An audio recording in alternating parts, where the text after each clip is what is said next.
Yes, we are the ThunderCats, Earth's mightiest!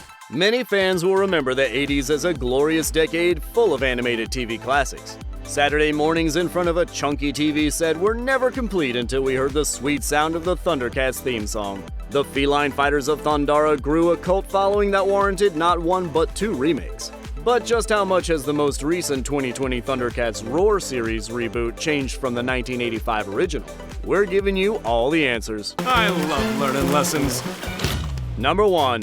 Let's start with the pretty obvious 180. The original ThunderCats animation embodied the classic styles of the 80s. Ultra-muscular and exaggerated physiques were a staple for any high-flying hero at the time. I mean, let's look at other powerful figures in the 80s. He-Man, Arnold Schwarzenegger, Hulk Hogan, Ric Flair. Look familiar? Yeah, we thought so. But if we look at ThunderCats Roar, it's quite the opposite. Time to work on my biceps. This reboot leans into trends of its time. We recognize this bright and colorful style from other modern cartoons like Adventure Time and Gravity Falls. Although we've seen how well this animation style can work for some shows, a lot of ThunderCats fans disapproved of its childish appearance. I thought you'd be happy. Come on, be happy. And they didn't shy away from sharing that opinion with creators. It may have even impacted the show's short-lived airing on the Cartoon Network. Say to delivery.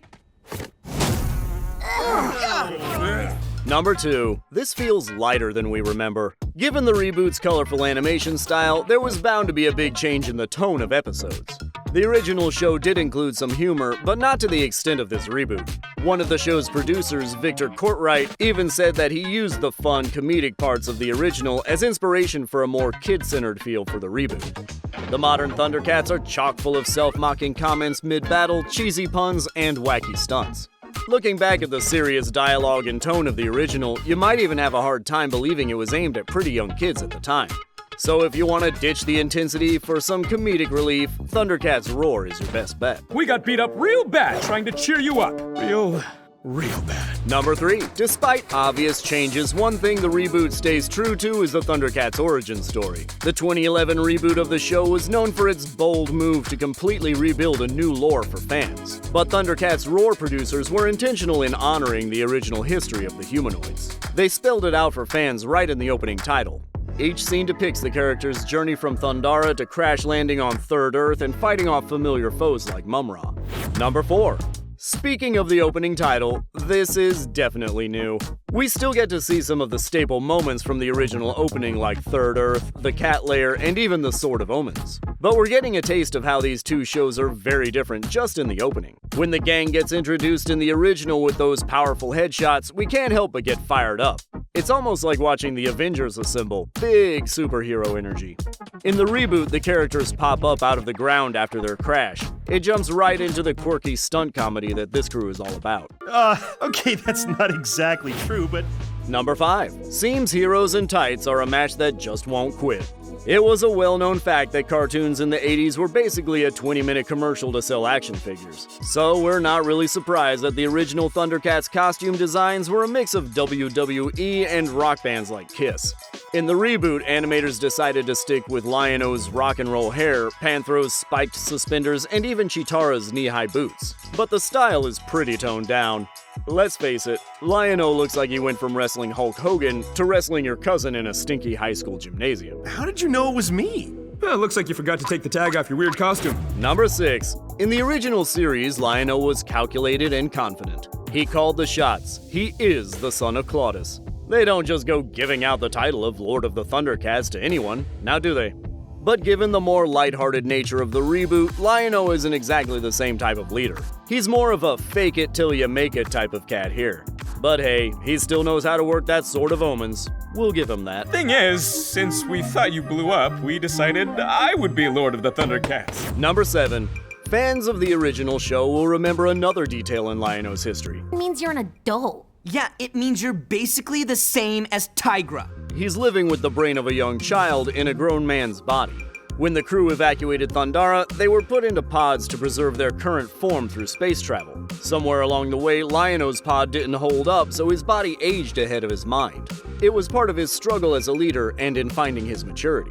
But producers of ThunderCats Roar explain that they never explicitly say that this is the case for Lion-O in the reboot.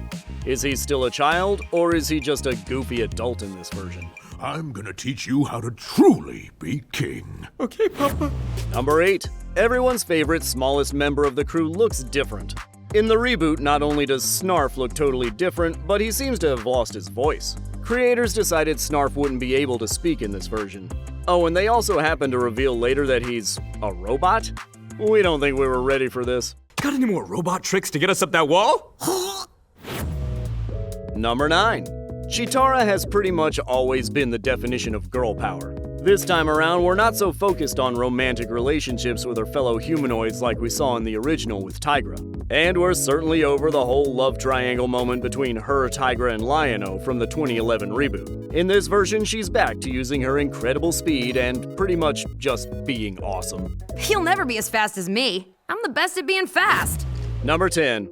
Like a lot of characters in this reboot, we're getting more layers to Tygra. Producers have even said he's the character they've changed the most. He's always been the smart and steady one of the group, and he still plays that role. If you get in over your head, don't forget to call us for help. Nice one, Tygra. But he's no longer the bulletproof hero we once knew. Producers said they see him as older than the rest of the crew. He worries, he's reserved, and he gets uptight. But hey, we just think it makes this humanoid a little more human.